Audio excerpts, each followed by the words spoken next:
반갑습니다, 여러분. 잘 지내셨어요? 우리 19과 제목이 뭐죠? 왜 사람을 두려워하느냐? 신앙생활은 하나님과 나와의 관계인데 그 가운데 사람이 굉장히 많은 영향을 우리 신앙에 영향을 끼칩니다. 제가 처음으로 교육자가 되어가지고 첫 설교를 하게 됐는데 어린아이들 앞에서 하는 설교였어요. 그런데 설교하러 이렇게 강대상에 딱 올라갔는데 아이들하고 교사만 있는 줄 알았는데 많은 어른들이, 관심을 갖는 분들이 들으러 오신 거예요. 어려운 분들이 엄청 많이 오셨더라고요. 저에 대한 관심과 사랑이었다고 생각하고 고맙긴 한데 무지하게 부담이 되는 거예요.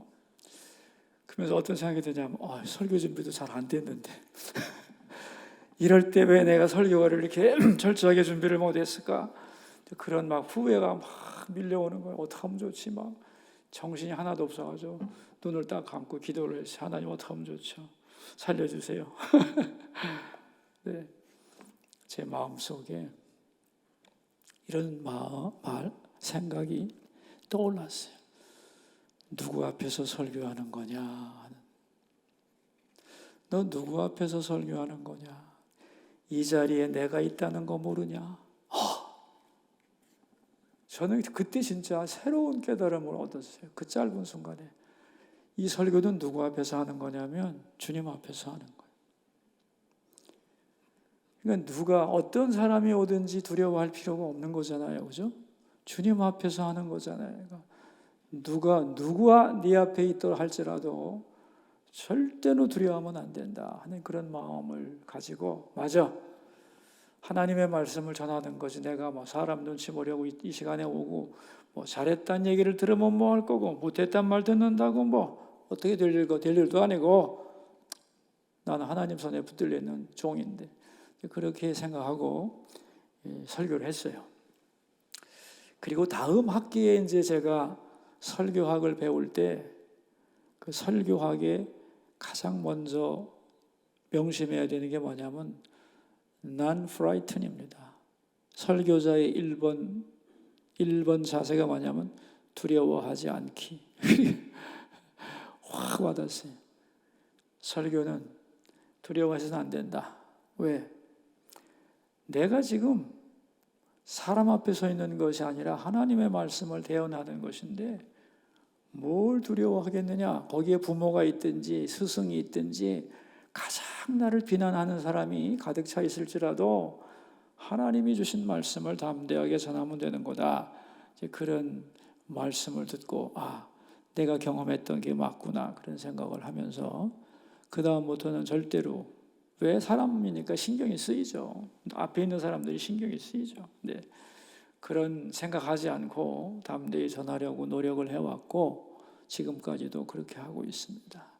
여러분, 신앙생활할 때 사람 두려운 것은 굉장히 중요한 이슈예요. 그래서 제가 우리 목사님들한테도 자주 얘기해요. 교인을 무서워하지도 말고 무시하지도 마라. 왜냐하면 무서운 교인도 많거든요. 잘난 교인도 엄청나게 많습니다. 그런가 하면은 참 이상한 교인도 많습니다. 무섭기도 하고 무시하기도 쉬워요. 근데 다 인간적인 생각이고 하나님이 보내주신 목회의 대상이고 양떼라고 생각하고 가야 되는데 사람인지라 자꾸 마음이 흔들리는 걸 느낄 수 있죠. 그래서 제가 후배들한테 그런 말을 많이 합니다. 무서워하지도 말고 무시하지도 마라. 하나님께서 보내신 사람으로 알고 내 도리를 다하고 하나님의 뜻을 전하고 그럼 되는 거다, 그런 얘기를 합니다. 여러분도 구역 지도자이기 때문에 사람의 말에 신경이 많이 쓰일 텐데 사람의 말을 참고는 해야 되죠. 참고는 해야 돼요. 왜냐하면 싹 무시하고 살 수는 없으니까 이런 의견도 있을 수 있다. 하지만 더 중요한 것은 지금 내 마음이 하나님 앞에 어떻게 되어 있는가를, 이걸 생각하지 않고 사람 말에만 귀 기울이면요 여러분 똑바로 못 걸어갑니다. 그죠? 여기서 이 말하고 저기서 저 말하면 이 말 들었다가 저 말 들었다가 이 말 들었다가 저 말 들었다 하면요, 똑바로 못 가게 돼 있는 게 신앙이라는 걸 오늘 여러분이 확실히 아시고, 사람들이 뭐라고 할 거예요. 왜냐하면 사람의 의견이 다 똑같지가 않기 때문에 나의 어떤 판단과 생각과 발언에 대하여 이런 반응 저런 반응이 다 나오지만 과연 이게 하나님 앞에 옳은 것일까? 내가 볼 때 신앙적 도리에 맞는 것인가? 라고 생각한다면 담대히 나가면 되는 거지. 그 말 한마디에 그냥 사내 중내 뭐 이해를 못 받네, 나를 무시하네, 뭐 여러분 흔들리면 안 돼요. 그러면 신앙생활 똑바로 못합니다. 자, 우리 본문으로 들어갑시다.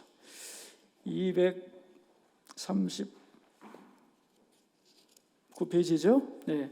두 번째 문단 보면 신앙생활의 활용점정은 뭔가? 활용점정이란 하나를 딱 더함으로써 완성시키는 것, 이게 활용점정인데, 신앙생활의 활용점정이 뭐냐? 무엇이 있어야 믿음이 완성되는가라는 질문인데, 그 밑에 줄에 나오죠. 참된 신앙이 되려면 무엇이 필요하냐? 그것은 바로 뭐예요? 사람을 두려워하지 않는 것이다. 하나님 없는 하나님이 보이지 않는 세상에서 사람을 두려워하지 않는 것이 신앙의 완성이다. 그런 얘기고, 그 다음 문단에 나옵니다. 하나님을 믿는 신앙을 가지고 있었지만 하나님께로부터 버림받은 사람들이 있다. 그들의 공통점은 뭐라고요? 신앙이 있었는데 하나님께 버림받은 사람들의 공통점 뭐예요? 사람을 두려워한 것이에요. 사울 왕 하나님께 버림받았죠. 그죠? 왜 버림받았어요? 사울이 말을 했습니다. 맨 밑에 두 줄, 그죠? 내가 여호와의 명령과 당신의 말씀을 어긴 것은 내가 백성을 두려워하여 그들의 말을 청종하였음이니이다. 백성이 무서워가지고 백성 눈치 보다가 하나님 명령 어겼다는 거예요. 백성들이 나를, 다음 페이지예요, 어떻게 생각할까? 거기에 신경 쓰다 보니 하나님의 명령을 어기게 되었다는 것입니다. 그래서 그는 버림을 받습니다. 여러분 참 웃기는 얘기 아닙니까? 사울을 누가 왕으로 세웠는데, 누가 세웠어요? 하나님이 세웠잖아요. 그런데 왜 사람 눈치를 보는 거죠? 하나님 보시기에 옳은 대로 하면 될 거 아니에요. 자, 그 밑에다, 그 다음 문단, 또 한 사람은 유다의 마지막 왕 시드기야. 여러분 시드기야가 어떻게 죽었는 줄 알죠? 그죠? 예레미야를 통해서 시드기야에게 수없이 하나님이 말씀하셨잖아요. 그리고 시드기야가 예레미야를 은밀히 불러가지고, 야, 너 말이야, 나한테는 솔직하게 얘기해줘야 돼. 정말 하나님의 뜻이 뭐냐? 그럴 때 예레미야가 바벨론에 항복하는 겁니다. 그랬어요. 확실히 알았어요. 확실히. 그런데 시드기야가 마지막에 고백을 하죠. 그죠? 예레미야에게 내가 항복을 못하는 이유가 있다. 내가 항복하면 백성들이 나를 겁쟁이라고 할까 봐 쪽팔려서 못하겠다. 그래가지고 끝까지 항복 안 하다 어떻게 죽습니까? 나라 망하고 자기가 보는 데서 자식들 다 처형당하고 자기 두 눈 다, 그죠? 바벨론에서 다 눈을 파내잖아요. 이게 뭡니까 도대체? 그러니까 하나님을 믿는다고 하면서도 사람 두려워하면 가장 비참한 인간이 됩니다, 여러분. 예? 그러니까 아예 하나님을 안 믿고 사람 두려워하면서 사람 눈치 보면서 그냥 깨끗하게 살든가. 근데 하나님을 믿으면서 사람을 두려워하면 그보다 불쌍할 수가 없어요. 그럼 안 된다는 거예요. 자, 반면에 세 번째 문단 보시면은 예수님의 제자들. 여러분, 예수님의 제자들도 사람 되게 무서워했던 사람들이죠. 그죠? 그래서 다 예수님 배신하고 도망갔잖아요. 도망간 건 왜 그러냐? 사람들 무서워해서 그런 거예요. 그런데 예수님이 부활하시고 성령 받은 후에는 사람들이 변했죠. 그죠? 그래갖고 예수님의 복음을, 십자가 복음을 전하는데 사내들인 공회에서 전하지 마라 그랬더니 베드로가 유명한 말 하잖아요. 그죠? 하나님 앞에서 너희의 말을 듣는 것이 하나님의 말씀을 듣는 것보다 옳은가 판단하라. 우리는 보고 들은 것을 말하지 아니할 수 없다. 와, 이렇게 변합니다. 그죠? 그래서 여러분, 성령을 받으면 막 이상하게 꿈꾸면서 막 환상 보면서 막 방언 샬라샬라 하는 게 아니고, 성령을 받으면 무서워할 것을 무서워하고 무서워하지 않을 것을 무서워하지 않습니다. 그거예요. 진짜 무서운 하나님은 두려워하고 별벌이 없는 인간은 무서워하지 않습니다. 근데 성령 안 받으면은 눈에 보이는 사람이 제일 무섭고 보이지 않는 하나님은 미안한데 별것 아닌 것으로 생각하는 거예요. 영의 눈이 떠지면 진짜 크신 분이 하나님이고 사람은 뭐 아무것도 아니잖아요. 그죠? 어떻게 생각하세요, 여러분? 그러게 되는 거예요. 우리 240페이지 마지막 문단 같이 읽어요. 눈에 보이는 사람을 하나님보다 더 두려워하는 것은 결국 하나님을 바라보지 않는 것이고 하나님을 무시하는 것이고 하나님을 믿지 않는 것입니다. 우리 모두 사람을 두려워하다가 하나님을 잃어버리는 일이 없기를 바랍니다. 교회 안에서도 신앙생활하다가 실족하는 이유는 사람 눈치 보고 다른 사람이 나를 보고 뭐라고 할까 신경 쓰다가 다 실족하고 시험 듭니다. 전에 우리 노회 장로님들 모임에서 제가 설교를 하게 됐는데 제가 설교하다 이런 말을 했어요. 장로님들이 교회에서 실족하는 1번 이유가 있죠. 당신이 그러고도 장로야? 이 말을 들으면 모든 장로님들이 맥을 못 추고 그냥 흥분을 하세요. 왜냐하면 내가 권위를 잃었다 이렇게 생각하는 거예요. 내가 교인들한테 무시받을 수는 없지. 그러면서 얼마든지 하나님이 싫어하는 일도 합니다. 그러시면 안 됩니다. 존경과 권위는 하늘로부터 오는 거지 교인 비위 맞춰줘서 얻는 게 아닙니다. 그런 얘기를 한 적이 있어요. 내가 권사인데 그래서 권사는 뭐 하는 건데? 권사는 대접받는 자리가 아니잖아요. 섬기고 사랑하고 발 씻어주는 자리지.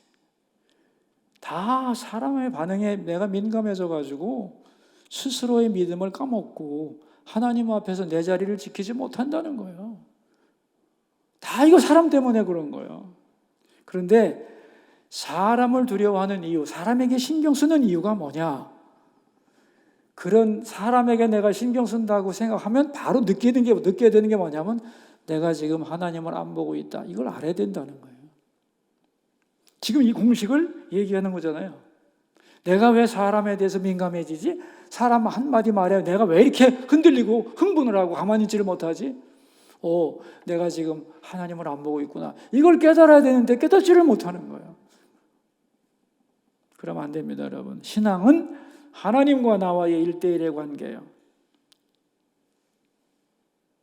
그런데 사람이 인정하지 않으면, 알아주지 않으면 낙심하고 볼 때와 안 볼 때 행동이 달라지고 그렇다면 그게 다 뭐냐 이거예요.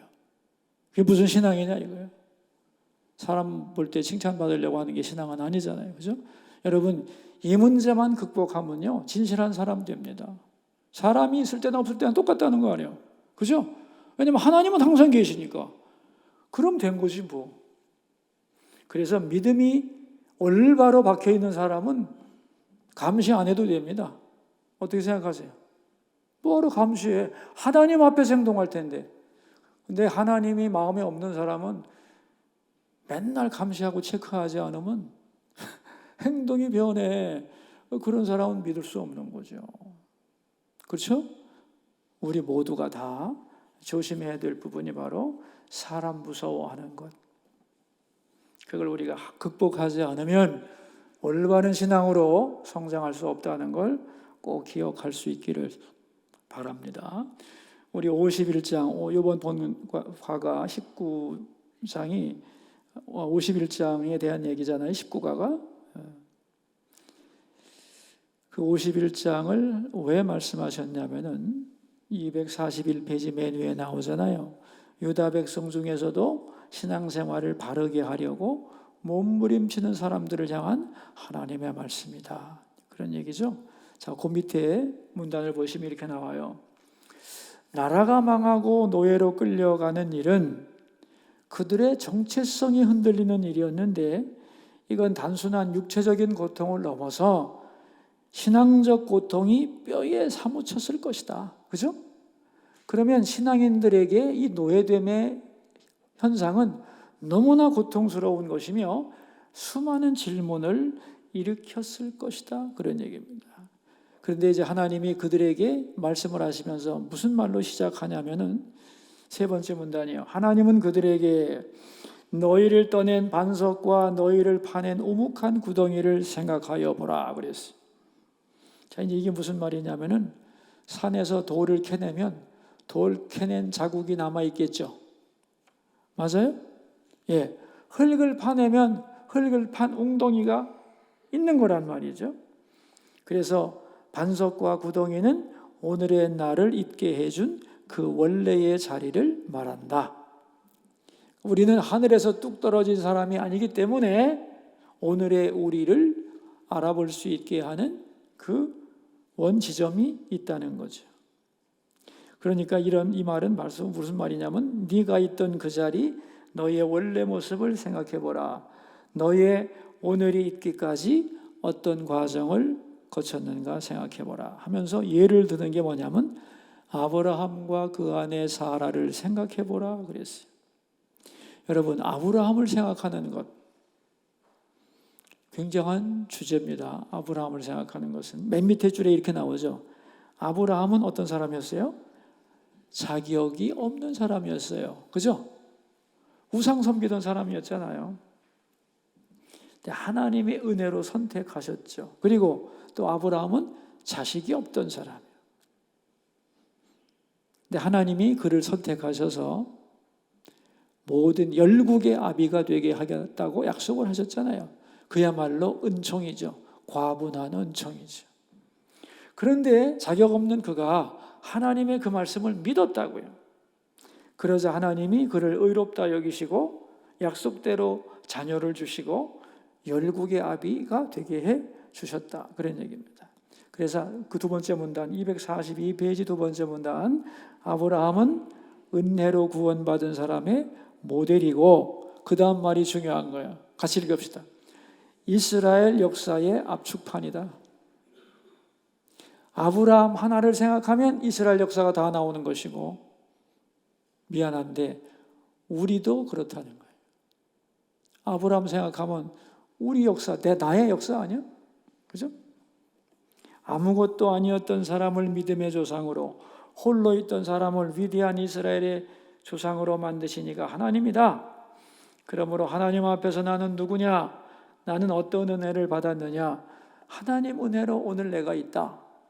그게 나의 돌캐낸 반석을 생각해 보라는 말이죠. 그죠? 내가 어떻게 큰 은혜를 받아 오늘 이 자리에 있는가? 그 다음 문단에 이렇게 나오죠. 돌 캘 때 그 돌은 그냥 돌덩이에 불과하지만 조각가의 솜씨가 들어가면 작품이 되는 거다. 그러니까 지금 이스라엘을 설명하고 있는 거예요. 그죠? 아브라함을 통해서 이스라엘 설명하는 거죠. 지금 포로가 되었으니까 아무것도 아닌 비참한 상황에서 너희들의 과거를 생각해 보라 이거예요. 누구 때문에 번성한 이스라엘이 되었는지. 그래서 포로 되어 온 것에 대하여 지금 너무 걱정하고 낙심하는데 아니 하나님은 아브라함을 들어서 열국의 아비가 되게 하듯이 아무것도 없는 상황에서도 우리를 새롭게 하실 수 있다는 거예요. 그죠? 그러니까 지금 망가진 거 생각하지 말고 왜 망가졌냐? 왜 망가졌냐? 하나님 떠나서 망가진 거 아니에요. 망가진 것에 대해서 낙심하고 무너진 자신들의 자존심과 꿈이 좌절된 것을 신경 쓰지 말고 하나님께로 돌아오면 되는 거 아니야. 그럼 하나님이 아브라함을, 자격 없는 아브라함을 열국의 아비가 되게 하셨듯이 너희들을 회복시킬 거 아니냐. 지금 그 얘기입니다. 그래서 이걸 정리해 놓은 게 242페이지 마지막 문단.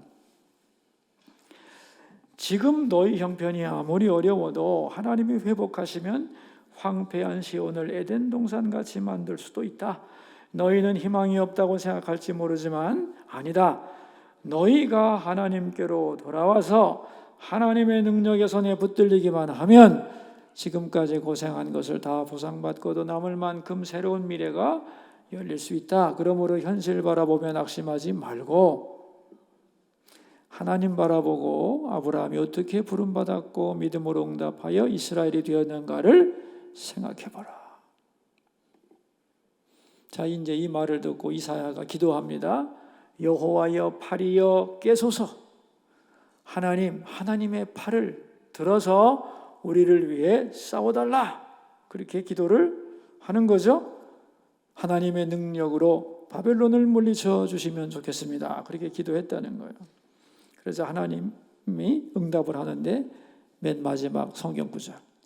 이르시되 너희를 위로하는 자는 나 곧 나이니라. 너는 어떠한 자에게 죽을 사람을 두려워하며 풀같이 될 사람의 아들을 두려워하느냐. 죽을 사람을 두려워하며 풀같이 될 사람의 아들을 두려워하느냐. 바벨론을 놓고 하는 말입니다. 바벨론이 아무리 강해도 죽을 사람들이고 풀같이 시들 존재들이라는 거예요. 그죠? 그런데 왜 바벨론을 두려워하냐? 그 밑에 줄. 그러면서 사람을 두려워하는 이유를 말씀해 주십니다. 전능하신 하나님을 잊었기 때문이다. 그러므로 바벨론 바라보면서 두려워하고 낙심하지 말고 하나님의 약속의 말씀을 믿고 일어서야 한다는 거예요. 그래서 여기 244페이지 가운데에 성경 구절 나오잖아요. 그 얘기가 뭐냐면 그 밑에 설명에 나옵니다.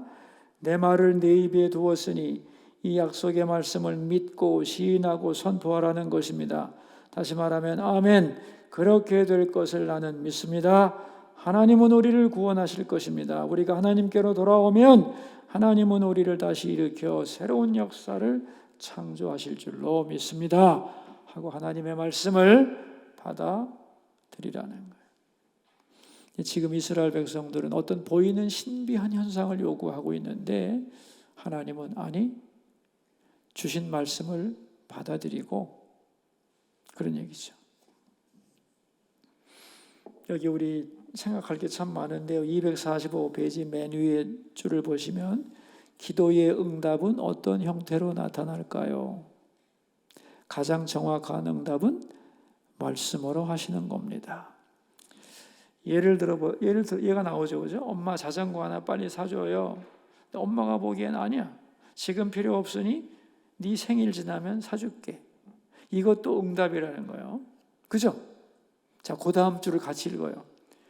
그런데 우리는 지금 내 손에 내가 원하는 것을 내가 원하는 방법으로 주셔야만 응답이라고 생각합니다. 그러나 아닙니다. 생각을 넓혀야 합니다.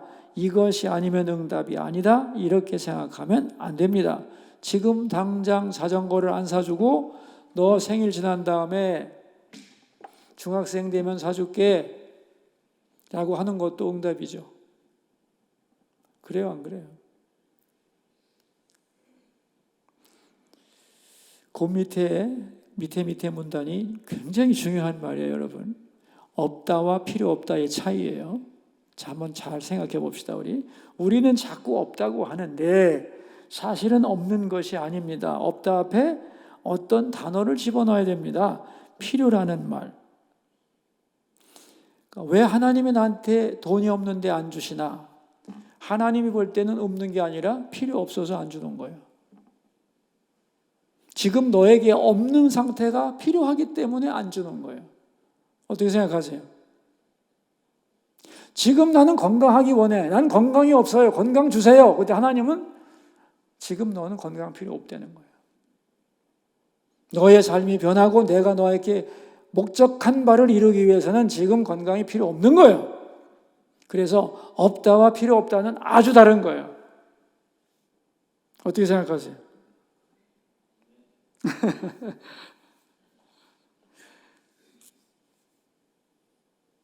때로 우리가 살다 보면 먹을 게 없을 수도 있어요. 그럼 양식이 없는 거예요. 하나님은 지금 양식이 필요 없는 거예요. 배고플 필요가 있는 거예요. 이 차이를 이해하시면 참 좋겠다 싶어요. 하나님이 필요하다고 생각할 때는 다 준다는 거예요. 240 다음 페이지 맨 위에 줄. 그러므로 우리는 지금 직접 내 손으로 다 받지 않아도 말씀으로 늘 응답받으며 사는 것입니다. 이런 관점으로 생각해 보세요. 하나님의 응답이 얼마나 자주 분명하게 주어지고 있는지요. 그러면서 하나님이 하신 말씀, 이사야가 여호와의 팔이여 깨소서 그랬더니 하나님은 예루살렘이여 깰지어다 그러잖아요. 그러니까 서로 깨라는 거예요. 하나님 좀 눈 뜨고 좀 깨시고 정신 차리시고 나 좀 도와주세요 그랬더니 야 지금 네가 나보고 깨라는 거냐? 네가 깨야지. 그 얘기하고 있는 거 아니에요, 그죠? 네가 정신 차려야지. 내가 정신 차려야 되냐? 너는 지금 하나님의 분노의 잔을 마시고 비틀거리고 있는데 네가 정신 차려야지. 내가 지금 정신 차릴 때냐는 거죠. 잘못 가기 때문에 하나님이 돌아오게 하고자 힘든 일을 허락해 주셨는데 그 안에서 돌아와야 되는데 돌아오지는 않고 하나님께 원망을 한다거나 하나님 보고 사랑하지 않는다. 그러면 안 된다는 거잖아요. 247페이지 둘째 줄을 보시면 이렇게 나와요. 하나님을 찾고 하나님께 돌아올 때 그 잔을 거둘 것이다. 거기 제가 제 선배 목사님하고 나눈 얘기를 해놨는데 개척교회를 하셨다고 그래가지고 방문을 하면서 이분이 나는 진짜 학자로 갈 줄 알았거든요. 참 공부도 잘하고 실력도 좋은 분인데 개척교회였다고 그래가지고 깜짝 놀라서 가봤는데 계속 개척할 마음을 하나님이 주셨는데 아무리 하려고 해도 안 되더라는 거예요. 그래서 부모 형제한테 다 갔는데 자기 가족이 잘 살고 형제 우애도 좋은데도 아무도 안 도와주더라는 거예요. 그래서 믿을 사람 아무도 없네 그래고서 이제 사나 죽으나 주님께 가야지 하고서 이제 산기도 갔다가 살든지 죽든지 뜻대로 하겠습니다 하고 내려왔는데 며칠 후에 우연히 군대에서 같이 근무했던 학교 후배를 만났다는 거예요. 그래서 반가워가지고 길거리에서 만나고 차를 한잔하면서 어떻게 지내시느냐고 묻기에 내가 목사가 되었는데 참 막막한 상황이다 그랬더니 아유 선배님의 덕분에 저는 예수 믿고 지금 사업을 하는데 잘 되고 있습니다. 어떻게 좀 도와드릴까요? 그래서 내가 지금 형편이 이러니 하나님의 이름으로 힘껏 좀 도와다오. 그리고서 기대를 안 했다는 거예요. 얼마 후에 그분에게서 돈이 왔는데 이만큼만 있으면 개척할 수 있겠는데 했는데 그 금액이 딱 왔다는 거예요. 상상도 못했다. 그래서 하나님의 명령인 줄 알고 용기를 내서 개척을 하게 되었다. 그리고 개척을 하게 되면서 이제 창립 예배를 드리기 전에 아무리 그래도 형제나 부모에게 얘기를 해야 되지 않을까? 그죠? 그래서 얘기를 했더니 너무들 좋아하고 반가워하더라는 거예요. 그래서 속으로 힘들 때는 안 도와주더니 열게 됐다니까 축하해 주네 하고 서운해했는데 그때 하나님이 자기에게 탁 무슨 생각이 나게 해줬냐면은 하나님이 막으면 아무도 도와줄 수가 없는 거다. 하나님이 막은 거죠. 가족의 마음도 막은 거예요. 어떡하려고? 왜 막았을까요? 이 목사님이 하나님만 의지하게 하려고. 그래요, 안 그래요? 아니 개척교회 할 목사님이 가족만 보고 있으면 되겠어요? 그런 목사님도 많아요, 여러분. 어떤 목사님은 하지 말아야 되겠다. 처갓집이 가난했어야 내가 목회 성공했을 텐데, 이런 말 한 분도 있어요. 처갓집이 가난했어야 내가 목회에 성공했을 텐데. 무슨 말인지 아시겠죠? 더 이상 설명 안 합니다. 막는 것도 은혜죠. 예?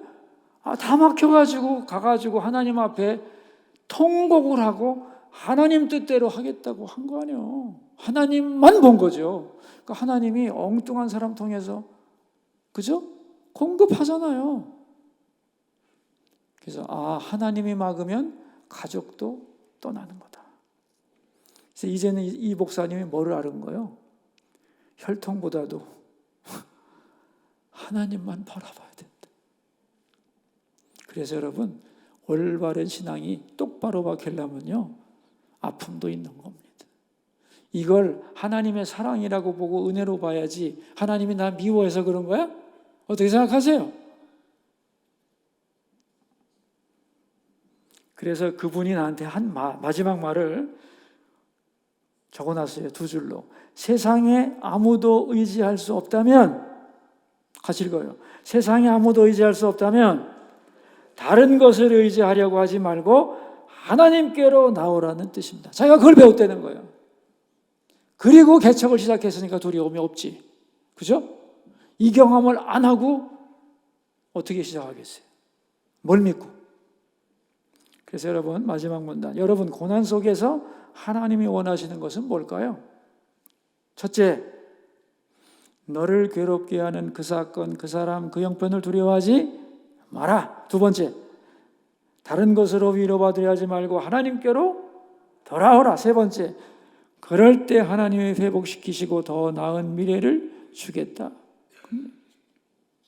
그래서 고통 때문에 얼마나 손해받는가, 그거 중요한 거 없다. 돌아오면 해결된다. 하나님이 복 주면 되는 거 아니야? 그죠? 끝. 문제를 풉시다. 1번, 하나님을 잃어버린 사람들의 공통점은 무엇인가요? 하나님이 안 보이면 뭐가 보인다? 예? 사람이 보이고 사람이 두려워진다. 그래서 사람 두려워하는 사람 무지 많거든요. 사람 두려워한다는 말을 어떻게 생각하면 되냐면, 사람의 말에 신경을 너무 많이 쓴다는 거예요. 사람의 말에 신경을 너무 많이 쓰는 사람은 100% 지금 뭐예요? 어떤 상태예요? 하나님을 안 쳐다보는 상태. 2번, 고난 속에 있는 사람들에게 하나님께서 원하시는 것은 뭐예요? 조금 전에 읽었네요. 옆에 페이지에서, 그죠? 1, 2, 3. 그죠? 너를 괴롭게 하는 그 사건, 그 사람, 그 형편 두려워하지 마라. 그죠? 그 다음에는 하나님께로 돌아오라. 세 번째, 그러면 하나님이 회복시키고 더 나은 미래 주겠다. 그거잖아요. 3번, 어려움을 당하여 하나님만을 의지했을 때 경험한 은혜가 있다면 나눠봅시다. 많을 것 같고. 제가 아는 어떤 군인 사단장님은